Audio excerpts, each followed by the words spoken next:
Hi pretty girl. So if you are anything like me, your definition of a protective style has always just been having your hair done. Long as it's done, long as it's braided up, long as it's under something, then it's also in a protective style. And in 2025, one of my main goals is to keep my hair done. Keep the hair done. I want to keep my hair done. I just want to get my hair done 24/7. I don't care. However, I realized over the past couple of months that that actually is very synonymous to hiding our hair or my hair, and also very synonymous to neglecting my hair. So in this video, let's take a look at what a protective style is and what a protective style is not.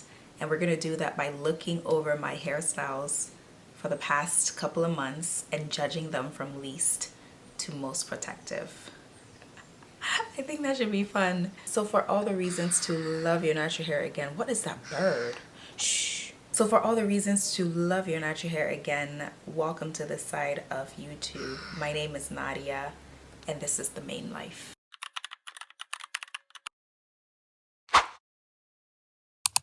Okay, you guys, so there's like birds in the background, so I'm so sorry, just bear with me. So yeah, there we go. I'm so sorry. Let's just go over what a protective style is and what a protective style is not.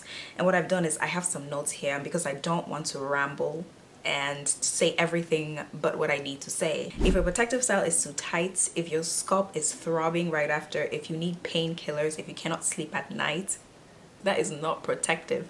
That is trauma. That is trauma to your scalp. Because the tighter it is, the more inflamed your scalp gets. And the more inflamed your scalp gets, like, it's not a healed scalp. So you have hair that's trying to push through a scalp that is not healed. And sometimes you have to make the mistake to actually realize that, this ain't right. I did go back and look at my previous hairstyles, and I started logging them into the main calendar. So when I go to trim at the top of the year, right before my birthday, I also got my first, what is this, silk press? I got my first silk press. Now, after months of forcing myself to prefer my Afro, I went in for my first silk press and trim, and look, the straight hair that I prayed for is here. But as you can see, I don't know the first thing to do with it.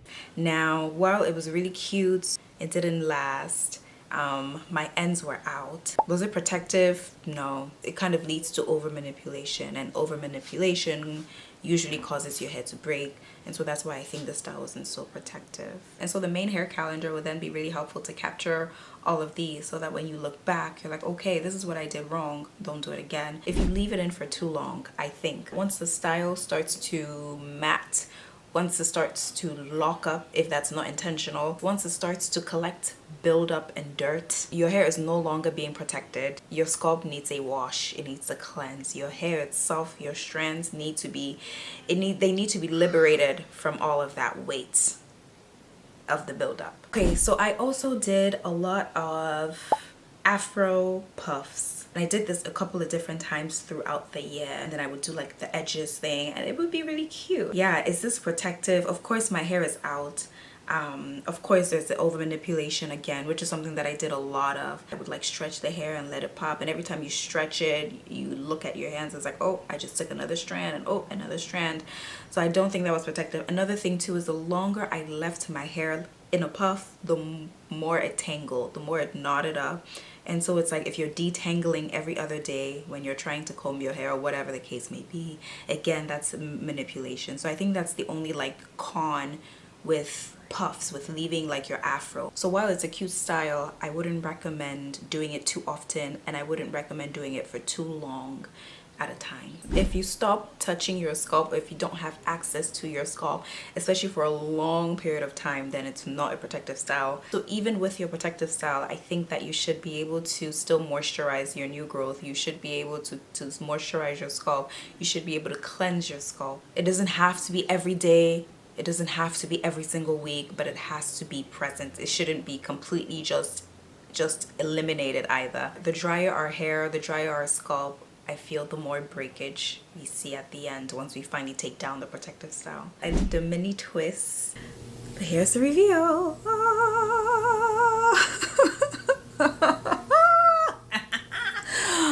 Oh my god.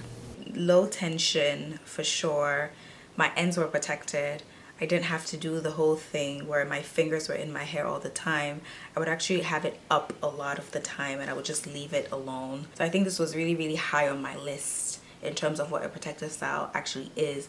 And it's also low maintenance. And low maintenance, not in the sense that it's basic, but in the sense that you don't have to do too much for your hair to continue to flourish. I could actually wash my scalp in between. I could wash my hair in between. I could apply hair masks. I could apply conditioner. The only bad thing with mini twists, why maybe it wouldn't be, I guess, 100% of a protective style, at least in my opinion, they would look old really fast. And because I'm still working my way towards accepting that your hair doesn't have to be clean all the time for it to be beautiful, I would constantly, I think every 2 weeks or even every week, I would retwist the hair. And again, that's manipulation. Every time you take it down to retwist it, you're losing hair. So while I think generally it's a good protective style, I think mini braids, its sister, is actually a little better, at least with that manipulation side of things. If the hair that you're using is irritating your scalp, it's likely not protecting your hair or your scalp in any way, shape, or form. If your scalp is itchy, if you have bumps, and I've talked about this so many times, if you're flaking like crazy, if your scalp feels inflamed, those are not protective, those are trauma. We've talked about synthetic fibers and how they're coated with chemicals, and sometimes even when you use the ACV to wash the hair, it might take off the chemicals, but then the fiber that the hair is made of, or the synthetic braiding hair is made of, can still be irritating to your scalp, can still contain those chemicals. So those are just like signs and symptoms of, oh, I don't really think this is, you know what I mean? You guys,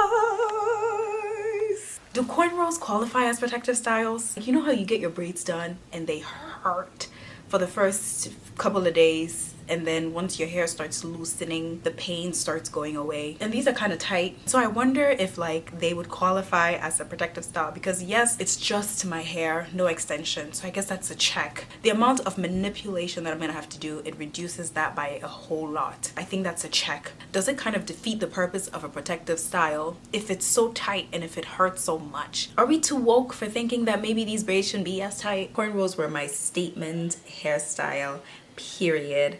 And yeah, I think they're protective. The only thing that really I think messed me up with the cornrows and maybe made it not so protective is that when I first got them things were tight.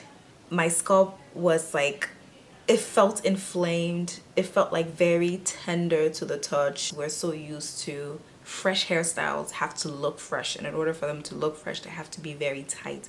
So that's the only con. But then of course, if I do cornrows again, what I'll have to do is to just like, can we just not make it so tight, and we can leave my edges. If we can leave my edges alone, please, I'd appreciate it. So they're protective, except don't make them so tight. That's my lesson. And so the main hair calendar would then be really helpful to capture all of these, so that when you look back, you're like, okay, this is what I did wrong, don't do it again. And what else did I write? If we are stretching our hairline, it's not a protective style, and this is one that I'm still working through. As you can see today, again, I have done edges. But if your protective style pulls on the nape of your hair like crazy, and I have evidence too of years and years and years of super tight hairstyles and just pulling at the strands as if they owe me something. If your baby hairs disappear, I think I have a video too of like the front of my hair here where I had a gap right here and I had a gap right here from just extensive, just continuous tight tension hairstyles. So those are knots, obviously those are knots protective. Bantu knots, I had my Bantu knots era, but I don't know how I feel about this hairstyle. We'll see. Okay, you guys, so we did it. We went to church in the Bantus. I don't even know if you can see it. Can you see it or no? They're so cute. My edges are sweated off. And I got a couple of "you look very beautiful," but then like the beautiful was so accentuated. Like there was so much emphasis on that beautiful. The 2 times I got them, yeah. The reason I actually did the Bantu knots was to take them out so that I had like the wash and go look. But then I realized that my hair actually felt more protected in Bantu knots than in the wash and go, because it's like you take your ends, you moisturize your ends, and then you wrap them around each other, so they're not sharing moisture or giving away moisture to anything else. They're keeping it for themselves, they're sharing it with themselves, and I think they're really cute. I think they're like a statement hairstyle, very much protective. You don't have to have them super tight.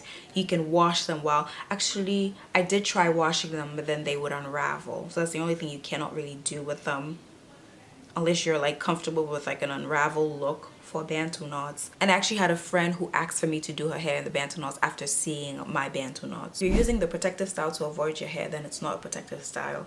It's something that you're using to avoid your hair. If your goal is to not deal with your hair, to not look at your hair, if your goal is to not have to learn your hair, then it's not a protective style. It's like, it's avoidance. It's a problem. It was my problem, and that's why we're here. Crochets. That hair depression can actually be managed by romanticizing a clean scalp, because it's not just in your head, it's actually your pores that are clogged and your hair strands that are weighed down. Shrinkage is actually just your hair showing off how cool and elastic and healthy she is. So a clean scalp is actually one of your hair's love languages. Remember though, you don't need to wash your hair every day, you don't need an entire day, and you definitely don't need 50,000 products. I think they are the perfect protective style because your hair is cornrowed, so you're not really touching it too often, you're not over manipulating. You also have access to your scalp because you can like part your hair and apply shampoo, rinse it out. So yeah, I remember it being a protective style in the sense that my hair was tucked away, but it wasn't like hiding to the point where I couldn't access it if I wanted to. Afro textured mini twist. You guys. Okay, so this is what it's looking right now. Is it wet? Yes, it is. And I think this is pretty. This is pretty. Oh my god. Anyway, so I'm gonna zoom in a little bit and I'm gonna turn so you guys can see. It wasn't too tight. That was a good thing. We didn't make it too tight. Another thing is that I had access to my scalp, so I could wash my hair if I wanted to, condition it if I wanted to. It was cute and it mimics that like Afro look, which I try to stay true to. It's not a must, but if I can, then I do. The hair was reusable and the hair was not synthetic. It was human hair. Lots of pros. What's the con with that? I guess depending on who you are and your own principles when it comes to extensions, maybe the con to you might be that it's using human hair. So for a lot of people, the ethics behind that is like not worth it. The next type of extensions that I tried, I did cornrows on my hair using plant-based extensions. So it gave very much the same look as like synthetic braiding hair, except it wasn't synthetic braiding hair. But it was protective in the sense that my actual hair was tucked away. My actual hair was wrapped around plant-based extensions or fibers as opposed to synthetic plastic fibers. I think that's important. Another pro is that I was able to have access to my scalp, so I could oil my scalp, I could wash my hair if I wanted to. I guess the only con is that I did the hair too tight. Tension. The hair was super tight. It burned for a couple of days. And I know high tension, and I don't know what's gonna happen with my edges here, but you live and you learn. And so I wouldn't get it so tight next time. And then the final thing I wrote is installation. If you're pushing through the pain because you're almost done, because you don't want to start over, because it's supposed to be tight, then it's not a protective style. A scrunchie that's like rubber is not a protective style. Certain oils are not a protective style. Combing your hair like it owes you something or it did something wrong to you is not a protective style. And so that's what I think a protective style is, and what I think a protective style isn't from my experience. Happy to hear what you have to say. Thank you so much for watching, and I'll see you on the next one.